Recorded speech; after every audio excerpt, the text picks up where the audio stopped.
अस्मद्गुरुसमारम्भां यतिशेखरमध्यमां लक्ष्मीः वल्लभपर्यन्तां वन्दे गुरुपरम्पराम् ஆழ்வார்கள் வாழி அருளிச் செயல் வாழி தாழ்வாதுமில் குலவர்தாம் வாழி ஏகழ்வாறுமுய்ய அவர்கள் உரைத்தவைகள் தாம் வாழி செய்யமறை தன்னுடனே சேர்ந்து.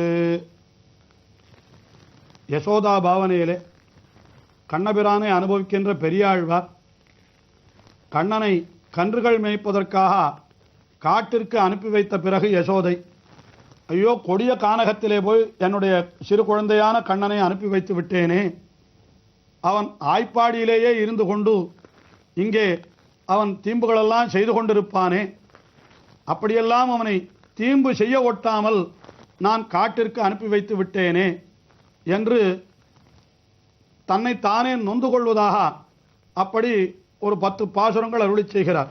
பெரியாழ்வார் திருமொழியினுடைய 3ஆம் பத்திலே 2ஆம் திருமொழி அப்படி அமைந்திருக்கிறது. அதிலே இப்பொழுது நாம் 8வது பாசுரத்தை அனுபவிக்கிறோம். இந்த பாசுரத்திலே என்ன தெரிவிக்கிறார்? உன்னை நான் இத்தனை மாதங்கள் வயிற்றிலே சுமந்து உன்னை பெற்றெடுத்தேன், ஆனால் அப்படி அருமையாக பிறந்த பிள்ளை என்கிற எண்ணம் கூட இல்லாமல் உன்னை போய் நான் காட்டிற்கு அனுப்பி வைத்து விட்டேனே என்று யசோதை தன்னைத்தானே நொந்து கொள்ளுகிறாளாம். பன்னிருதிங்கள் வயிற்றில் கொண்டவப்பாங்கினால் என்னிளங்கொங்கை அமுதமூட்டி எடுத்தியான்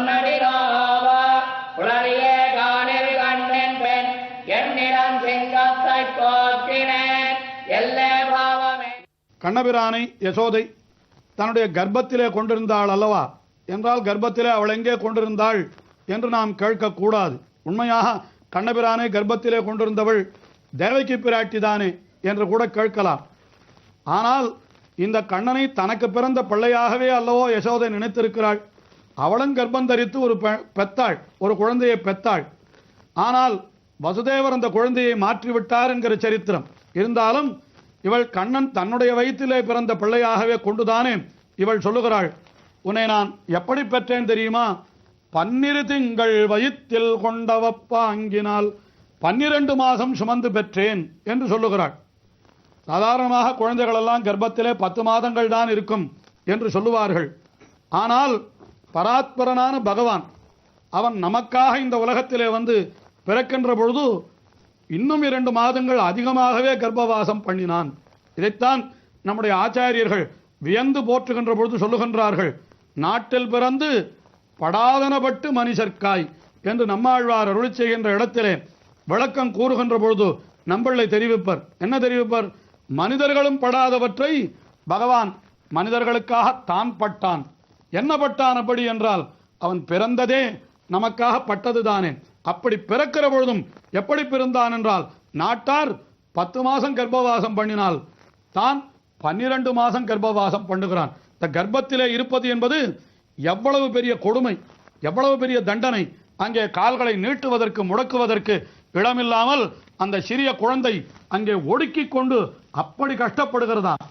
அந்த கஷ்டத்தை பராத்பரனான பகவான் ஸ்ரீவைகுண்ட நிலையன் பரமபதம் என்கிற உயர்ந்த ஸ்தானம் இருக்கிறவன் அதையெல்லாம் விட்டுவிட்டு இந்த அந்த கலேபரமிதம் சுஷிரம் சுசூக்ஷ்மம் என்றெல்லாம் வேதாந்த தேசிகன் அருளி செய்கிறாரே, அப்படிப்பட்ட சரீரத்தினுடைய உள்ளே வந்து அவன் 2 மாதம் அதிகமாகவே இருக்கிறான் என்று சொல்லுகிறார். இதே போலத்தான் ராமாவதாரத்தை பற்றி சொல்லுகிற பொழுதும் கூட வால்மீகியானவர் சொல்லுகின்ற பொழுது ததச்ச 12 மாசே சைத்ரே நவமிகே திதௌ என்று அந்த பாயசத்தை அந்த மனைவிமார்களுக்கெல்லாம் தசரதன் பங்கிட்டு கொடுத்தான் அல்லவா. அதற்கு பிறகு 12வது மாசத்திலே சித்திரை மாதம் நவமி என்று கௌசல்யா அஜனயத் ராமம் என்று கௌசல்யை ராமனை பெற்றாள் என்று தெரிவிக்கின்றார். ஆக ராமபிரானும் 12 மாதம் கர்ப்பவாசம் பண்ணினான், கண்ணபிரான் இவனும் 12 மாதம் கர்ப்பவாசம் பண்ணினான் என்று தெரிகிறது. அப்படி 12 திங்கள் வயிற்றில் கொண்டவப்பாங்கினால் அப்படி 12 மாதம் வயிற்றிலே கொண்டிருந்தேன் என்கிறபடியினாலே அந்த குழந்தையினிடத்தில் எவ்வளவு அன்பு யசோதைக்கு. என்ன பண்ணினாலாம்? என்னிளங்கொங்கை அமுதமூட்டி எடுத்து நான் அந்த குழந்தைக்கு முளைப்பாலெல்லாம் கொடுத்து மிகவும் அருமையாக வளர்த்தேன். அப்படிப்பட்ட நானே இப்பொழுது என்ன செய்து விட்டேன் தெரியுமா? பொன்னடி நோவா. பொன்னடி என்னால் அவனுடைய திருவடிகள் பொன் போன்ற திருவடிகள், எவ்வளவு மெல்லிய திருவடிகள், நான் கையால் தொட்டாலே கன்றி விடும்படியான அவனுடைய திருவடிகள். அந்த திருவடிகளை கொண்டு காட்டிலே கல்லிலும் முள்ளிலும் நடக்கும்படியாக அவனை அனுப்பி வைத்து விட்டேனே. என்ன செய்தேன்? பொன்னடி நோவா புலரியே. புலரியே என்னால் விடியற்காலையிலேயே என்று பொருள். பொழுது புலரி என்னால் பொழுது புலர்ந்த உடனேயே. அதாவது கண்ணனை மாடு மேய்க்க எப்பொழுது அனுப்பி வைத்தாள்? இன்னொரு பாசுரத்திலே கூட சொல்லுவாள். என்ன சொல்லுவாள்? உன்னை சிறுகாலே ஊட்டி ஒருப்படுத்தேன், உன்னை சிறுகாலையிலேயே மாடுகள் மேய்க்க அனுப்பி வைத்து விட்டேனே என்று சொல்லுகின்றாள். அந்த சிறுகாலை என்னால் விடியற்காலை, அதுதான் புலரி. ஆஹா, புலரியே காணில் கண்ணின் பின் என்ன செய்தேன்? என்னிடம் செங்கத்தை போக்கினேன் என்று சொல்லும்படியாக பொன்னடி நோவ புலரியே காணில் கண்ணின் பின் என் இளம் சிங்கத்தை போக்கினேன். இளஞ்சிங்கம் என்னால் அங்கே ஆண்டாள் கூட யசோதை இளம் சிங்கம் என்றே அருளி செய்கின்றார். அதுலேருந்து என்ன தெரியறதுன்னா, கண்ணபிரான் அதாவது இந்த சிங்க குருகு என்று பட்டர் அருளி செய்வர் என்று இளம் சிங்கம் என்பதற்கு அப்படியும் ஒரு அர்த்தத்தை காட்டி இருக்கிறார். சிங்க குருகு என்னால் என்ன? இந்த சிங்க குட்டி. சாதாரணமாக பார்த்தால் இந்த வயதான சிங்கங்கள் கொஞ்சம் பெரிய சிங்கங்களாயிருந்தால் அது ஒரு காரியமும் செய்யாமல் எப்பொழுதும் அப்படியே படுத்து கொண்டு கிடக்குமா. ஆனால் இந்த குருகு இருக்கிறத குட்டி, அது ஒரு நிமிடம் கூட சும்மா இராது. ஏதாவது இப்படி சுற்றி சுற்றி சுற்றி ஏதாவது தீர்ந்து கொண்டு இங்கேயும் அங்கேயும் பாய்ந்து கொண்டே இருக்கும் அந்த சிங்கக்குட்டி. அதுபோல கண்ணபிரானும் ஓரிடத்திலே இருக்க மாட்டான். ஐப்பாடி எங்கும் திரிந்து எல்லா இடத்திலும் ஏதாவது தீம்பை செய்து கொண்டே இருப்பானே. அப்படிப்பட்ட கண்ணனை போய் நான் காட்டிற்கு அனுப்பி வைத்து விட்டேனே. எல்லே பாவம், இது என்ன கஷ்டம், இது என்ன கஷ்டம் என்று தன்னைத்தானே இங்கே நொந்து கொள்ளுகிறாள் இந்த பாசுரத்திலே.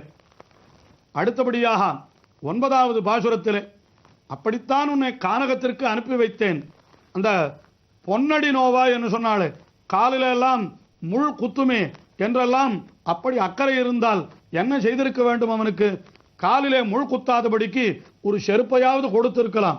வெயில் கொளுத்துகிறதே என்றால் கையில கொடை கொடுத்து அனுப்பி இருக்கலாம். ஆனால் அதையெல்லாம் கொடுக்காமல் விட்டுவிட்டேனே என்று யசோதை சொல்லுகிறாளாம்.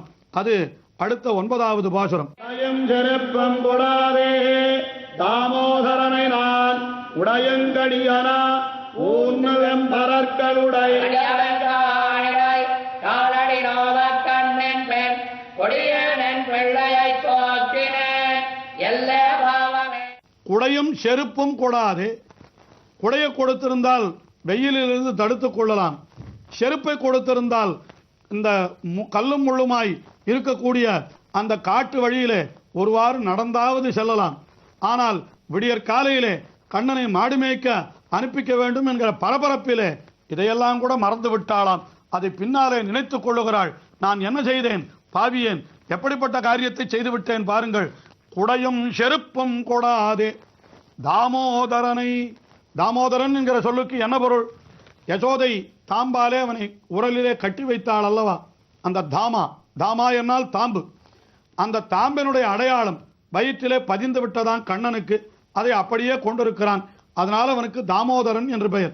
இதனால என்ன தெரிகிறது என்றால், தாய்க்கு கட்டுப்பட்டவன் கண்ணன், தாய்க்கு கட்டுப்பட்டவன் பிள்ளை என்று தெரிகிறது. ஆஹா, எனக்கு நீ கட்டுப்பட்டு கிடக்கிறாய் என்பதை மட்டும் நான் பார்த்தேனே தவிர உன்னை நான் அனுப்பினால் உனக்கு என்ன துன்பம் உண்டாகும் என்பதை நான் நினையாமல் போய்விட்டேனே. அப்படிப்பட்ட தாமோதரனை நான் எங்கே அனுப்பி வைத்தேன்? உடையங்கடியன ஊன்னுவெம் பரற்களுடை.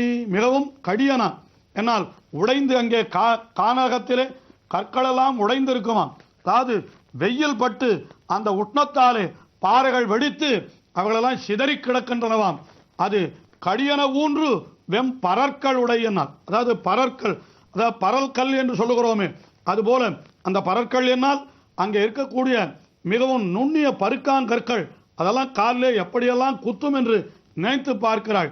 இப்படி உடையங்கடியன ஊன்றுவெம் பரற்களுடை கடிய வெங்கானிடை காலடி நோவ கன்றின் பின். இப்படிப்பட்ட கடிய கானகத்திலே உன்னுடைய காலடியெல்லாம் நோகும்படியாக கன்றின் பின்னாலே கன்றுகளை மேய்க்க வேண்டும் என்பதை நான் பார்த்தேனே தவிர உன்னுடைய ஒரு திருமேனிக்கு வாட்டம் வருமே, உன்னுடைய திருவடிகளிலே முள் குத்துமே, உனக்கு வெயில் படுமே என்றெல்லாம் நான் நினைக்கவில்லையே. கொடியேன் என் பிள்ளையை போக்கினேன். எப்படிப்பட்ட கொடியேன் நான், எவ்வளவு பாபி நான், போய் உன்னை நான் காட்டிற்கு அனுப்பி வைத்து விட்டேனே என்று வருந்துகிறாளாம் யசோதை. உண்மையாக காட்டிற்கு அனுப்பி வைத்த அந்த கௌசலை ராமபிரானை காட்டிற்கு அனுப்பி வைத்தாள். அவள் வருந்தினாளா வருந்தவில்லையா நமக்கு தெரியாது. ஆனால் இங்கே கண்ணபிரானை காட்டிற்கு மாடு மேய்க்க கன்று மேய்க்க அனுப்பி வைத்த யசோதை எப்படியெல்லாம் நொந்து கொள்ளுகிறாள். தன்னை இப்படிப்பட்ட மென்மையான உன்னை நான் கொடுமையான காட்டிற்கு அனுப்பி வைத்து விட்டேனே, உனக்கு இப்படியெல்லாம் துன்பம் உண்டாகுமே என்று இப்படி இந்த 9 பாசுரங்களிலே தன்னை நொந்து கொண்டாள் யசோதை என்று பார்த்தோம். இந்த இப்படி யசோதை நொந்து கொண்ட வார்த்தைகளை சொன்னவரார் என்னால் பெரியாழ்வார் தானே. அந்த பெரியாழ்வார் இந்த 10 பாட்டை கற்பவர்களுக்கு பயனை சொல்லி இந்த பதிகத்தை தலை கட்டுகிறார். எனக்கினியானை என்மணி வண்ணனை கண்ணின் பின் போக்கினேன் என்னே அசோதைகளறியா புதுவயர்வான் பட்டன் சொல் என் தமிழ் வாழைகள் வல்லவர்க்கு இடரில்லையே என்று எனக்கு இனியான். என்னால் கண்ணபிரான் என்கிறவன் எப்படிப்பட்டவன், என்றைக்குமே எனக்கு இனியவன். என்மணி வண்ணன், இதெல்லாம் யசோதையினுடைய வார்த்தை. என்மணி வண்ணன் என்னால் எனக்கு மணி போலே மிகவும் எளியவனாய் இருக்கக்கூடியவன். அப்படிப்பட்டவனை போய் கன்றின் பின் போக்கினேன், இந்த கன்றைகளை மேய்த்து விட்டு வா என்று காட்டிற்கு அனுப்பி வைத்து விட்டேனே என்று யசோதை கழறினாள், யசோதை கதறினாள், யசோதை குமுறினாள், தன்னைத்தானே நொந்து கொண்டாள். அப்படிப்பட்ட பாசுரங்களை அருளி செய்தவர் யாரென்னால் அவர் பொன்திகள் மாட புதுவைக்கோன் பட்டன் என்று இப்படிப்பட்ட ஸ்ரீவில்லிபுத்தூருக்கு தலைவரான அந்த பெரியாழ்வார் அவர் அருளி செய்த இந்தமிழ் மாலைகள் இனிய தமிழாலே ஆன மிகவும் இனிமையான மாலைகள். அப்படிப்பட்ட இந்த 10 பாசுரங்களை சொல்பவர்களுக்கு ஏதும் இடரில்லை, எந்த துன்பமும் இவர்களை நெருங்கவே நெருங்காது என்று சொல்லி இப்படி இந்த பதிகத்தை தலை கட்டினார். இன்னும் யசோதையினுடைய அனுபவம் தொடர்கிறது. அதை அடுத்த நிகழ்ச்சியிலே பார்ப்போம்.